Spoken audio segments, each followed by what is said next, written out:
সাবেক মার্কিন প্রেসিডেন্ট ও আসন্ন নির্বাচনে রিপাবলিকান প্রার্থী ডোনাল্ড ট্রাম্প বলেন, তার প্রতিদ্বন্দ্বী প্রার্থী কমলা হ্যারিস প্রেসিডেন্ট নির্বাচিত হলে 2 বছরের মধ্যে ইসরায়েলের অস্তিত্ব বিলীন হয়ে যাবে।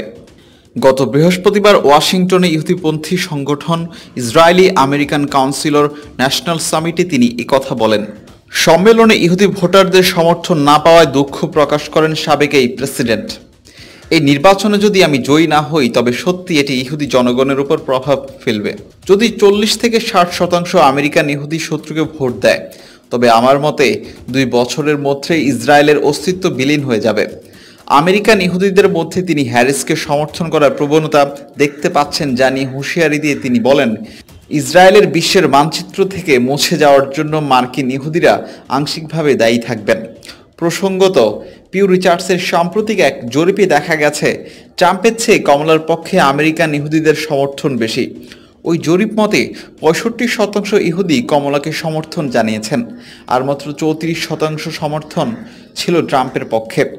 সম্মেলনে 2016 ও 2020 সালের নির্বাচনে আমেরিকান ইহুদিদের 30%-এরও কম ভোট পেয়েছিলেন বলে দাবি করে দুঃখ প্রকাশ করেন ট্রাম্প। 2016 সালের নির্বাচনে জয়ী হলেও 2020 সালে ডেমোক্র্যাট প্রার্থী ও বর্তমান মার্কিন প্রেসিডেন্ট জো বাইডেনের কাছে হেরে যান। বৃহস্পতিবার সন্ধ্যার আগে ওয়াশিংটনে পৃথক এক সম্মেলনেও একই ধরনের মন্তব্য করেন ট্রাম্প। এবার গুরুত্বপূর্ণ প্রতিযোগিতামূলক অঙ্গরাজ্যগুলো ইহুদি ভোটারদের সমর্থনকে অগ্রাধিকার দিচ্ছে ট্রাম্পের প্রচার শিবির।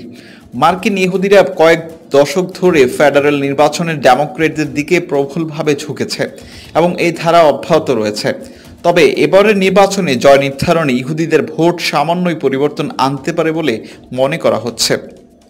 এর আগে গত জুলাইয়ে মার্কিন কংগ্রেসের যৌথ অধিবেশনে ইসরায়েলি প্রধানমন্ত্রী বেনিয়ামিন নেতানিয়াহুর ভাষণ এড়িয়ে যাওয়ায় কমলা হ্যারিসকে ইহুদি বিরোধী বলে মন্তব্য করেন রিপাবলিকান নেতা ডোনাল্ড ট্রাম্প।